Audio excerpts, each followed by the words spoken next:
Al amanecer del 27 de mayo de 2008, una camioneta ingresa raudamente al edificio de Tribunales Federales de Córdoba. En su interior se encuentra Luciano Benjamín Menéndez. Después de 30 años, el ex jefe del Tercer Cuerpo del Ejército debe enfrentar a la justicia argentina. Está acusado, junto a otros 7 imputados, de ser el autor responsable de crímenes de lesa humanidad cometidos durante la última dictadura. Vamos a dar el comienzo entonces a este juicio en el que vienen acusados Luciano Benjamín Menéndez, Hermes Oscar Rodríguez, Jorge Ezequiel Acosta, Luis Alberto Manzanelli, Carlos Alberto Vega, Carlos Alberto Díaz, Oreste Valentín Padován, Ricardo Alberto Ramón Lardone. De esta manera, se inicia en Córdoba el primero de varios procesos judiciales que buscan poner fin a 3 décadas de impunidad.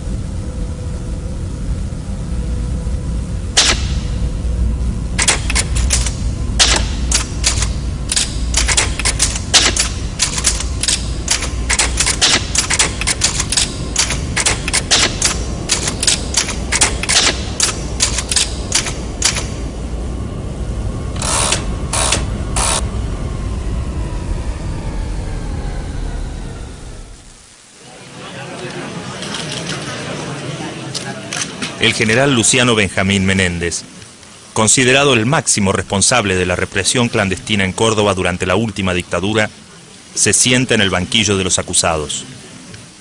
Está imputado de privación ilegítima de la libertad, aplicación de tormentos y homicidio. Los delitos cometidos en perjuicio de Humberto Horacio Grandiz, Hilda Flora Palacios, Carlos Enrique Lajas y Raúl Osvaldo Cardoso son crímenes de lesa humanidad contemplados en el derecho internacional, del cual deriva su naturaleza, contenido y consecuencia. Cabe afirmar que las conductas desplegadas por el imputado Luciano Benjamín Menéndez deben encuadrarse en los delitos de privación ilegítima de libertad calificada, 3 hechos, imposición de tormentos agravados, 4 hechos, y homicidio agravado, 4 hechos, como partícipe necesario de los mismos, todo en concurso real. Saldrá sin duda la parte fundamental del problema actual de la Argentina. Impedir que vuelva a crecer la subversión comunista en nuestro país. De los actuales subversivos nos ocupamos los soldados. De que no crezcan nuevos deben ocuparse ustedes. A mediados de la década de los 70, con el pretexto de combatir a las organizaciones guerrilleras, las Fuerzas Armadas argentinas ponen en marcha un plan sistemático de represión ilegal. El objetivo final es crear las condiciones para tomar el poder y disciplinar a la sociedad en su conjunto. A partir de 1975, el momento en que asume como comandante del Tercer Cuerpo de Ejército Luciano Benjamín Menéndez, se inicia un proceso de organización de fuerzas a los fines de satisfacer las directivas nacionales. Lamentada lucha, tendiente a la aniquilación de lo que se dio a conocer como fuerzas subversivas, encuadra bajo una férrea doctrina de seguridad nacional, la cual se vale de doctrinas, métodos, intereses y experiencias en conflictos bélicos importados de países del primer mundo. Se empieza a organizar y para ello se conforma la zona 3 y dentro de esta el área 311, cuya jefatura, en ambos casos, era ejercida por el jefe del Tercer Cuerpo de Ejército.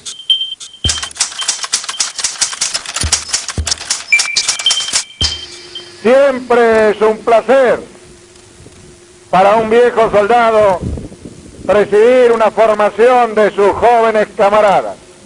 Luciano Benjamín Menéndez nace el 19 de junio de 1927 en la localidad de San Martín, provincia de Buenos Aires. Siguiendo la tradición familiar, ingresa en 1943 al Colegio Militar y realiza su carrera en diferentes destinos, como el Regimiento de Granaderos, el Regimiento 2 de Olavarría y la Escuela Superior de Guerra. Para cuando se hace cargo del Tercer Cuerpo del Ejército, lo precede su fama de militar despiadado por su actuación al frente de la Quinta Brigada en Tucumán durante 1974. En la comisaría de esta ciudad se ha montado el Centro de Operaciones de las Fuerzas de Seguridad. Al mando de los efectivos de Ejército Federales y Policía Provincial, el titular de la Quinta Brigada con asiento en Tucumán, el general Luciano Benjamín Menéndez. Dentro de las Fuerzas Armadas, Menéndez es uno de los máximos representantes del ala dura y belicista, junto a Suárez Mason, Macera y Díaz Besone. El Estado argentino, nosotros los ciudadanos, ayudamos a formar y a costear en sus estudios a esta persona que traicionó la Constitución y las leyes y participó desde un punto fundamental en el asalto al poder el 24 de marzo de 1976. Ha desconocido en toda audiencia que ha habido, incluso en esta, al Poder Judicial de la Nación. Jamás ha demostrado arrepentimiento ni remordimiento por lo que ha hecho. No ha colaborado a hacer cesar los efectos del delito y seguimos teniendo numerosísimas personas detenidas desaparecidas. Por el contrario, siempre ha tenido una actitud desafiante y agresiva. En Córdoba, desde finales de 1975, la coordinación de la denominada lucha contra la subversión se centraliza en una institución, el Tercer Cuerpo del Ejército. Todas las fuerzas de seguridad, policiales y militares, se encuentran subordinadas a su jefe, el general Luciano Benjamín Menéndez, quien a partir de entonces se convierte en dueño de la vida y la muerte.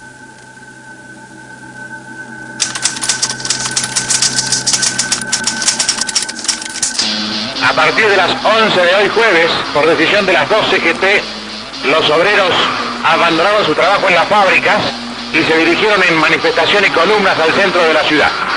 Allí, ingresando al urbe por varios puntos, la policía no fue suficiente para contenerlos. En consecuencia, en numerosas esquinas y centros importantes comerciales de Córdoba se han producido episodios como estos que las imágenes están registrando. Después del Cordobazo, el clima de protesta y movilización se extiende a gran parte de la ciudadanía. De esta manera, en marzo de 1971, otra revuelta popular bautizada como el Viborazo muestra una vez más el grado de radicalización al que ha llegado la provincia. Por primera vez, las organizaciones armadas participan abiertamente de una manifestación de protesta. El Cordobazo abre una lectura de que la transformación de la sociedad se iba a hacer a través de la lucha armada, de la acción de las masas, de la acción de la sociedad civil. Es decir, hay una fuerte impugnación desde abajo hacia todo lo que eran las estructuras de autoridad. Puede decirse que el Cordobazo abre un ciclo de protesta que se va a expandir por todo el país. Se da en general un proceso importante de disrupción de las bases sobre las dirigencias en los distintos ámbitos, en las distintas organizaciones sociales, ¿no? La política se hacía en la calle y el verdadero poder estaba en la conquista del Estado, porque el poder era considerado como un lugar, ¿no? El Estado encarnaba ese lugar y era el que encarnaba el poder. La presencia permanente de la población en la calle era una forma de hacer política y de manifestar ese deseo de conquistar el poder. Durante los últimos años de la Revolución Argentina, y a pesar de la fuerte represión, parte de la sociedad cordobesa se mantiene movilizada. Tomas de instituciones y de edificios públicos, manifestaciones y cortes de calles se vuelven una práctica habitual para los vecinos.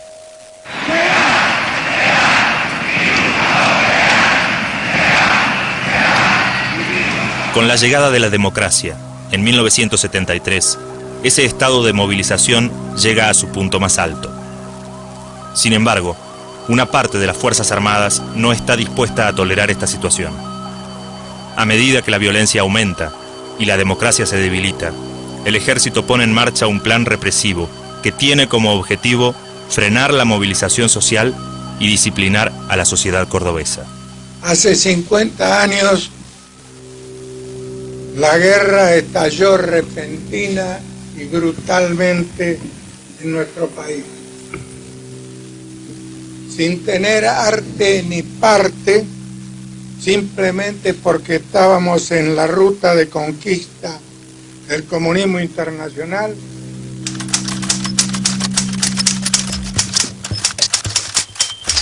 Para mediados de los años 60, la política internacional está asignada por un conflicto excluyente, la Guerra Fría. La competencia entre el bloque de países capitalistas, liderado por Estados Unidos, y el bloque comunista, liderado por la Unión Soviética, se extiende a todos los niveles y afecta a todos los continentes. Argentina no es la excepción.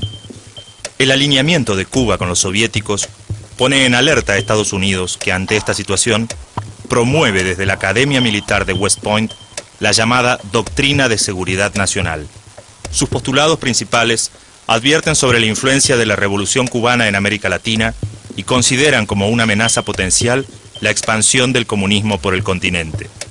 Desde su perspectiva, el enemigo se encuentra fronteras adentro y los militares deben concentrar sus esfuerzos en combatirlo. La doctrina comienza a enseñar a las Fuerzas Armadas que ese enemigo no necesariamente va a venir de una invasión de la Unión Soviética, como según ellos leían en la Europa del Este después de la guerra, sino que puede estar adentro de cada país. Por eso hace referencia a la seguridad, a cómo cuidar la seguridad interna de los países y cómo detectar esos enemigos. Esa es la primera expresión casi teórica. Y después va a venir el perfeccionamiento con el entrenamiento y diversos tipos de concepción de otro tipo de guerra, ¿no? La preparación del Estado terrorista comienza desde los albores de la Guerra Fría, ¿no? Y concretamente en la Argentina se concretiza a partir de la concepción del enemigo interno con el derrocamiento del peronismo en el 55 y los preparativos que comienza a adquirir el ejército argentino en particular, no tanto las Fuerzas Armadas, sino particularmente el ejército argentino, ya a fines de la década del 50, cuando contrata específicamente a asesores del ejército francés para que le transmitan la experiencia que han tenido concretamente en la guerra de Argelia, con el antecedente obviamente de la guerra de Vietnam.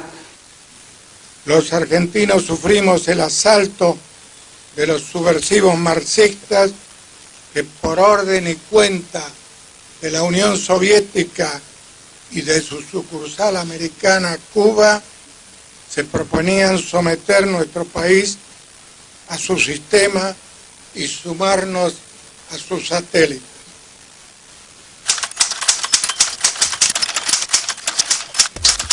Desde comienzo de los años 60, las Fuerzas Armadas argentinas reciben instrucción de militares franceses expertos en las técnicas contrainsurgentes, aplicadas contra el Frente de Liberación en Argelia. Por esos años, miembros de las Fuerzas Armadas también viajan periódicamente a los Estados Unidos y a la Escuela de las Américas en Panamá, lugares en donde se imparten los postulados de la Doctrina de Seguridad Nacional y se entrenan oficiales de gran parte de Latinoamérica. Las tácticas que desarrolla el ejército francés para aplacar los intentos revolucionarios en Argelia, ¿cómo se empiezan a traer acá? Primero, bueno, se llevan a Estados Unidos, que también reproduce ese tipo de metodologías, lo que ellos llamaban la guerra contrarrevolucionaria, que es la implementación de la desaparición forzada de personas como método. Esto de secuestrar a una persona, torturarla, hasta obtener la información que necesitan para producir el efecto dominó de ir secuestrando a otras, y desaparecer el cadáver, con lo cual esperaban borrar las huellas de lo que había pasado. Ese tipo de enseñanzas, de estrategias se empieza a dar desde el 61 en adelante en Argentina, donde se empiezan a formar directamente grupos del ejército que enseñan y aprenden este tipo de cosas que ellos llamaban guerra contrarrevolucionaria. Se conoce que hubo misiones militares a Francia para aprender cómo habían hecho los franceses para controlar la insurgencia argelina, pero el aprendizaje masivo se da en los Estados Unidos. Creo que entre West Point, la Escuela de las Américas y Panamá son como centros muy importantes de adiestramiento. Aquí están luchando contra los hijos de los obreros argentinos, están luchando los sediciosos a los que ayer la Cámara de Diputados de la Nación condenó y contra quien invitó a toda la población a sumarse a la lucha que está llevando a cabo el ejército.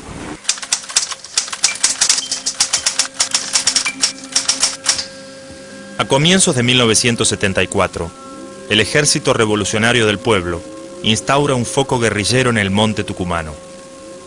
La comandancia del ERP piensa que con el apoyo de la población pueden crear una zona liberada para luego reclamar reconocimiento internacional como fuerza beligerante. En febrero de 1975, la presidenta Isabel Martínez de Perón y su gabinete firman un decreto que ordena al ejército conducir el plan de ataque contra la guerrilla en Tucumán. Formados de acuerdo con la doctrina de seguridad nacional que impulsa la Escuela de las Américas y basados en el plan de las Fuerzas Armadas francesas para combatir la guerrilla en Argelia, los militares argentinos ponen en marcha en Tucumán el llamado Operativo Independencia. Durante el operativo, los militares ponen en práctica los métodos de la llamada guerra contrarrevolucionaria. Estas técnicas incluyen secuestros, asesinatos, la práctica sistemática de la tortura durante los interrogatorios y la extensión del teatro de operaciones a la población civil. Para su implementación, se crea un ejército clandestino paralelo y articulado a la estructura oficial, que consiste esencialmente en un aparato de inteligencia y de represión. El ejército, toda su normativa, todo lo que llevó adelante, siempre se caracterizó en, primero, probar acabadamente la metodología que habían estudiado y que se habían aplicado en otros países, y el Operativo Independencia fue justamente el laboratorio ideal para ello, ¿no? Apenas se ocupa el territorio, la metodología que tuvieron no fue un ataque directo hacia lo que se suponían eran los combatientes del bando contrario, sino que hubo un cercamiento general y un aislamiento de cualquier vía de comunicación con el resto de los sectores de la población. Esta es la plaza de Famaillá, una población de unos 5.000 habitantes que ya se han acostumbrado al trajinar de vehículos militares y siguen su vida normalmente. Y esta es la Escuela General Lavalle, donde debió cambiarse la comisaría de Famaillá para dar lugar a las fuerzas militares que ocuparon su propio edificio. Una clara metodología sistemática y clandestina de la obtención de la inteligencia con la aplicación ya de la política de la detención con desaparición forzada de personas, la posibilidad de tenerlos en centros clandestinos especialmente diseñados y preparados para esta tarea, donde los detenidos eran sometidos sin día, sin noche y sin tiempo a la tortura, tanto física como psíquica, y para la obtención de los datos que se necesitaban para seguir desarrollando lo que ellos llamaban la guerra contra la subversión. Y obviamente el Operativo Independencia sirvió como prototipo y lugar de experimentación de lo que luego, desde el 24 de marzo, se iba a aplicar en todo el país. Por orden del Poder Ejecutivo Nacional, el general Agdel Vilas es quien comanda las tropas en Tucumán. Las técnicas implementadas en Tucumán son aplicadas de manera sistemática en Córdoba pocos meses después, cuando el general Menéndez se hace cargo del tercer cuerpo del ejército.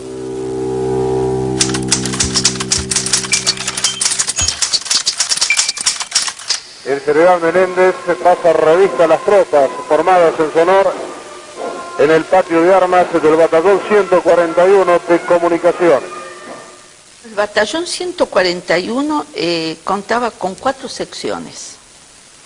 La primera sección era política, la segunda sección calle, la tercera sección grupo de operaciones especiales, la temible OP3, y la cuarta era logística.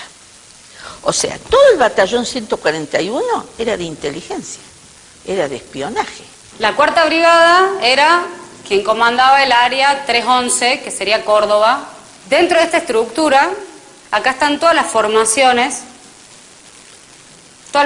que existían en Córdoba. Todas estas formaciones, de una forma u otra, participan en el accionar represivo del Estado. Entre ellas, el destacamento de inteligencia 141, que se articulaba en su organización, o sea, informaba, pero también recibía órdenes y otras cosas del batallón de inteligencia 601, que se encontraba en Buenos Aires y que dependía directamente de esta jefatura de inteligencia del Estado Mayor General del Ejército. Nosotros lo que hemos ido viendo es que existía verdaderamente una articulación entre esos dos, entre lo que era el batallón 601 y el destacamento 141. En el esquema de la represión clandestina, el área de inteligencia tiene un papel fundamental. Es por esta razón que el batallón de inteligencia 141, General Iribarren, cuya sede se encuentra en plena ciudad de Córdoba, se estructura como el aparato central que coordina la aplicación de las metodologías del terrorismo de Estado. Todos los organismos estatales implicados en la represión se reúnen periódicamente en la comunidad informativa, bajo la supervisión del general Menéndez. Las reuniones semanales se encargaban básicamente de coordinar la represión entre estos grupos, llevar semana a semana la cantidad de detenidos que había, se hacía un análisis de la situación de la provincia, se analizaban distintos factores. Es muy interesante ver las documentales que por suerte se pudieron encontrar en el marco del juicio de la verdad sobre estas reuniones de la comunidad informativa, porque esto era algo que no conocíamos, obviamente. Esta comunidad informativa tenía como objetivo principal, aparente, poner en conocimiento la información existente en relación a los enemigos, dicen los memorándum, en relación a los blancos, dicen los memorándum. Esta comunidad de información tenía como objetivo poner en conocimiento, compartir, potencializar la información para una coordinación integral y como tal dijimos que en su conducción debía ser centralizada y en su ejecución descentralizada. Es que en la comunidad se impartían reuniones, se impartían órdenes y podemos ver claramente que su titular y quien presidía particularmente esta comunidad informativa era el propio general Menéndez. A raíz de la derrota de la acción armada, la subversión ha procurado infiltrarse y ocultarse en la población, buscando penetrar, atacar y dominar todas las estructuras de la ciudadanía. El club, la fábrica, la escuela, la familia, el hogar, para suplantarlas por otras organizaciones que produzcan una constante excitación y movilización, que culminando con una crisis de autoridad produzca un vacío de poder que les permita asaltar ese poder. Entonces, ante el fracaso de las instituciones democráticas para en alguna medida encauzar el conflicto, yo creo que la opción en Córdoba, como rostro anticipado de lo que se venía para el país, del navarrazo para este lado, fue la masacre. Y tuvo apoyo social de los sectores altos y medios altos, sin duda. Y negar esto es negar la historia de nuestro país. Es negar que acá las dictaduras no fueron militares, fueron cívico-militares. ¿De dónde salían los ministros? ¿De dónde salían los Clarea Olmedo como rectores de la universidad? ¿De dónde salían los jueces que estaban acá en la Cámara Federal de Córdoba? ¿De dónde salieron los jueces que estaban acá en la justicia provincial? ¿O qué? Todos iban de uniforme.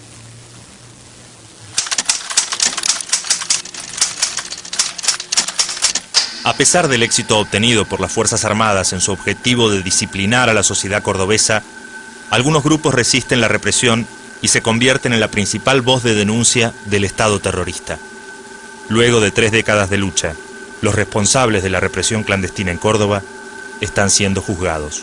Hacemos realidad una consigna que siempre llevaron adelante los organismos de derechos humanos, que es memoria, verdad y justicia, pero que obviamente cuando la decís, y es innegable, tiene una connotación con el pasado, ¿no? Que es juzgar lo que no sucedió. El espíritu de este equipo de trabajo del área cuando se forma era por un lado la lucha de la justicia, digamos, lo judiciable, tomar participación en lo que son las causas en la justicia, pero sin dejar de lado la reconstrucción histórica, digamos, que es el pilar fundamental que te da sustento después para poder intervenir en la justicia con información, con datos, con prueba y llegar a condena. Tiene un mensaje profundo hacia el futuro, o sea, manda un mensaje no solo para esto que yo les decía recién, que tiene que ver con ver lo que sucedió y castigar a los responsables de cada uno de los hechos, sino que tiene que ver con un mensaje para las generaciones futuras. El Estado no puede volverse criminal. Y si eventualmente el Estado se vuelve criminal, los vamos a juzgar más tarde o más temprano. Y en este sentido es la función educativa que tienen estos juicios en particular, ¿no? Pero aparte de la actividad judicial, tiene un valor social, histórico para nosotros, tan o más valorable que lo que es la justicia. Poder estudiar, reconstruir y comprender la complejidad de lo que fue el terrorismo de Estado en Argentina, me parece que es el objetivo de fondo más grande. Declarar a Luciano Benjamín Menéndez, ya afiliado, coautor mediato penalmente responsable de los delitos de privación ilegítima de la libertad calificada por tratarse de un funcionario público, imposición de tormentos agravada por la condición de perseguido político de la víctima y homicidio doblemente calificado por alevosía e imponerle en tal carácter para su tratamiento penitenciario la pena de prisión perpetua.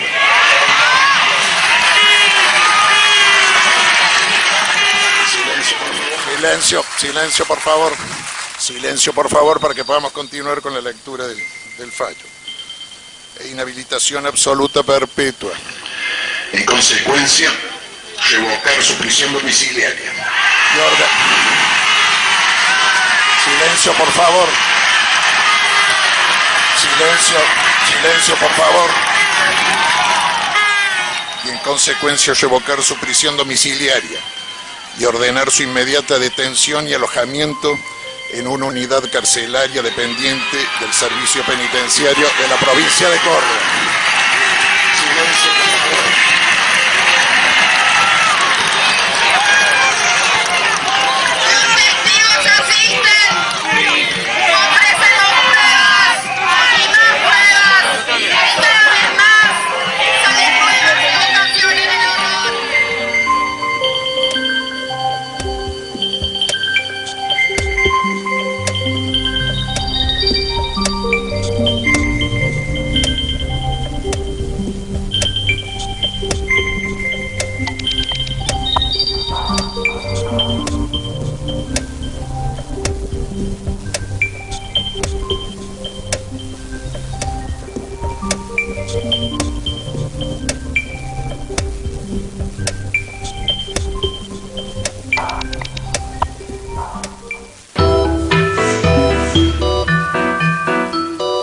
Formar y a costear en sus estudios a esta persona que traicionó la Constitución y las leyes y participó desde un punto fundamental en el asalto al poder el 24 de marzo de 1976. Ha desconocido en toda audiencia que ha habido, incluso en esta, al Poder Judicial de la Nación. Jamás ha demostrado arrepentimiento ni remordimiento por lo que ha hecho. No ha colaborado a hacer cesar los efectos del delito y seguimos teniendo numerosísimas personas detenidas desaparecidas. Por el contrario, siempre ha tenido una actitud desafiante y agresiva. En Córdoba, desde finales de 1975, la coordinación de la denominada lucha contra la subversión se centraliza en una institución, el Tercer Cuerpo del Ejército. Todas las fuerzas de seguridad, policiales y militares, se encuentran subordinadas a su jefe, el general Luciano Benjamín Menéndez, quien a partir de entonces se convierte en dueño de la vida y la muerte.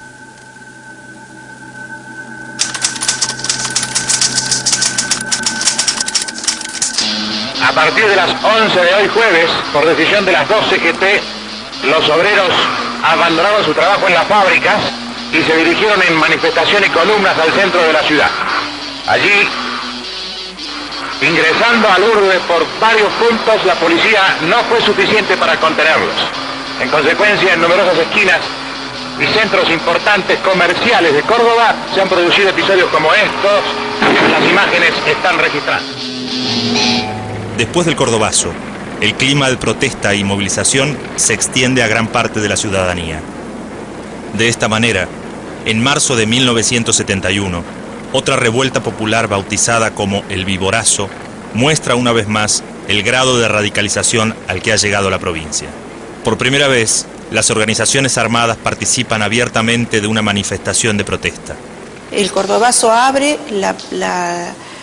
una lectura de que la transformación de la sociedad se iba a hacer a través de la lucha armada, de la acción de las masas, de la acción de la sociedad civil. Es decir, hay una fuerte impugnación desde abajo hacia todo lo que eran las estructuras de autoridad. Puede decirse que el cordobazo abre un ciclo de protesta que se va a expandir por todo el país. Se da en general un proceso importante de disrupción de las bases sobre las dirigencias en los distintos ámbitos, en las distintas organizaciones sociales, ¿no? La política se hacía en la calle y el verdadero poder.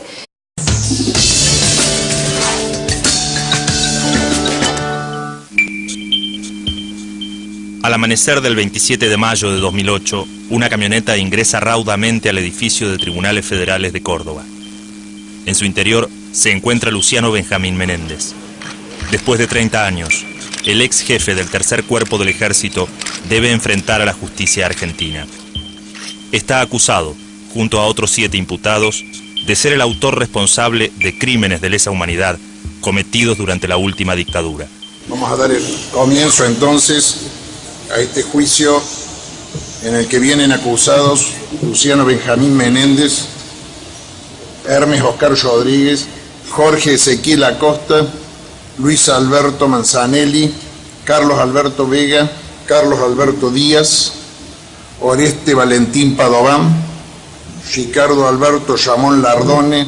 De esta manera, se inicia en Córdoba el primero de varios procesos judiciales que buscan poner fin a 3 décadas de impunidad.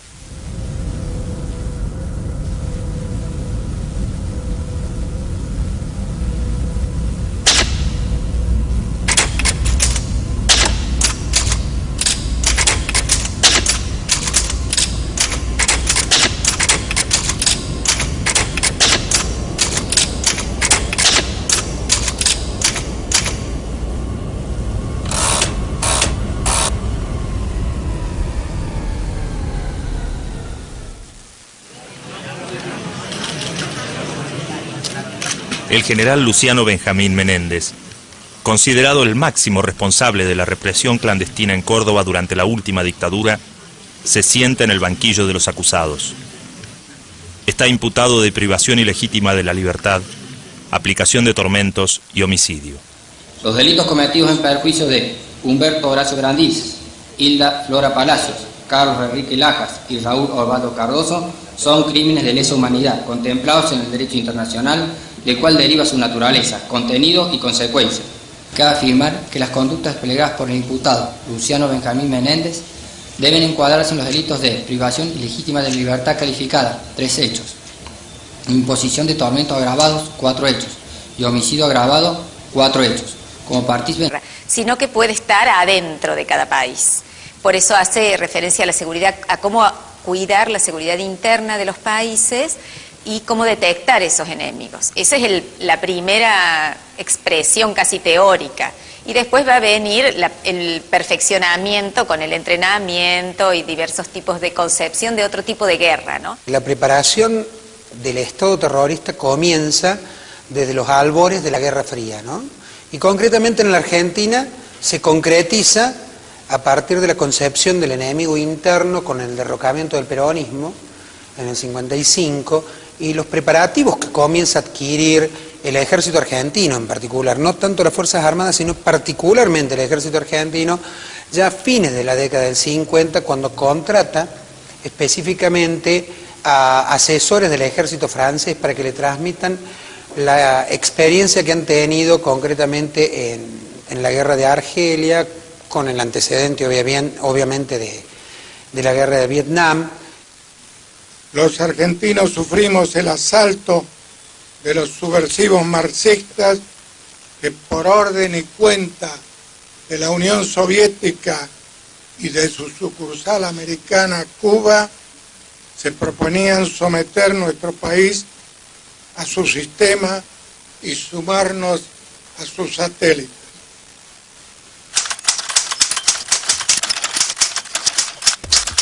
Desde comienzo de los años 60, las Fuerzas Armadas argentinas reciben instrucción de militares franceses expertos en las técnicas contrainsurgentes, aplicadas contra el Frente de Liberación en Argelia.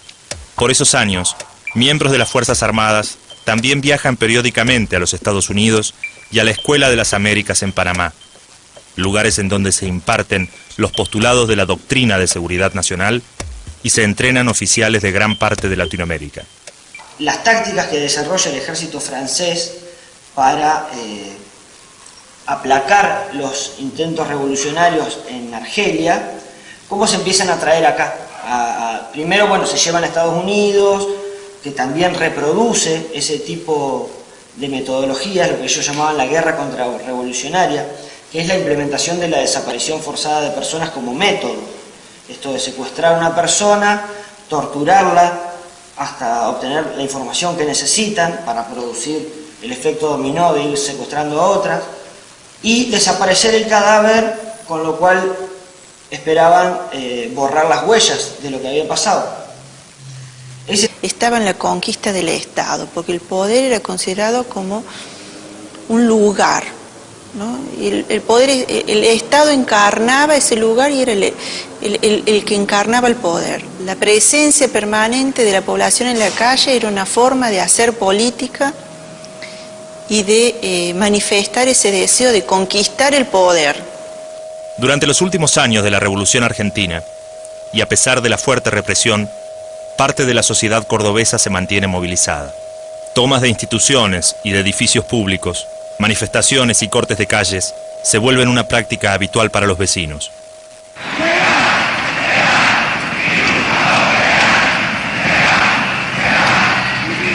Con la llegada de la democracia, en 1973, ese estado de movilización llega a su punto más alto. Sin embargo, una parte de las Fuerzas Armadas no está dispuesta a tolerar esta situación.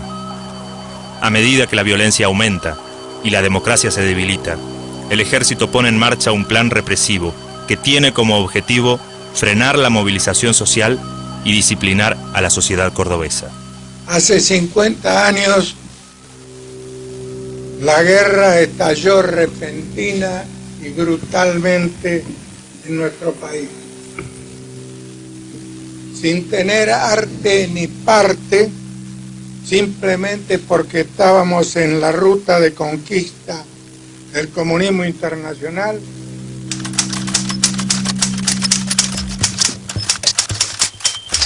Para mediados de los años 60, la política internacional está asignada por un conflicto excluyente, la Guerra Fría. La competencia entre el bloque de países capitalistas, liderado por Estados Unidos, y el bloque comunista, liderado por la Unión Soviética, se extiende a todos los niveles y afecta a todos los continentes.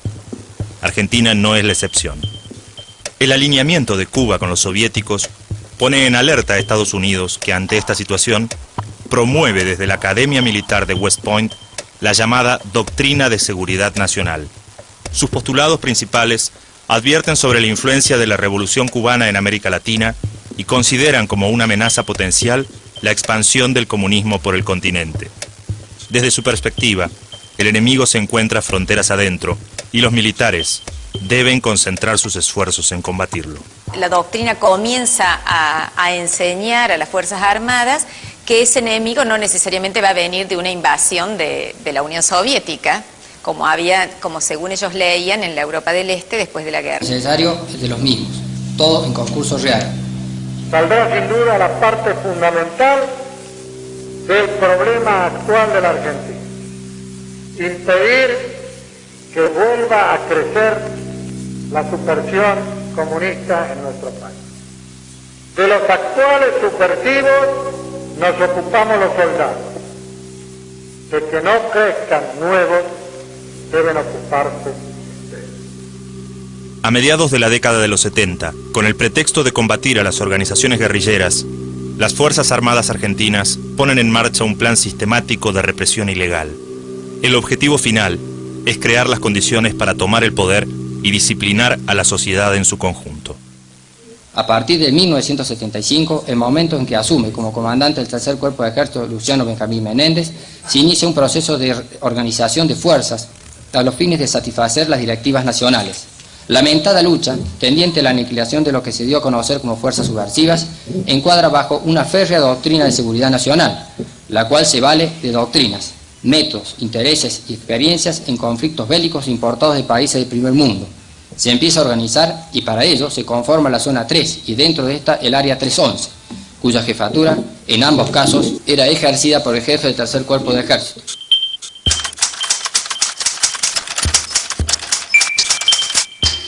Siempre es un placer para un viejo soldado presidir una formación de sus jóvenes camaradas. Luciano Benjamín Menéndez nace el 19 de junio de 1927 en la localidad de San Martín, provincia de Buenos Aires.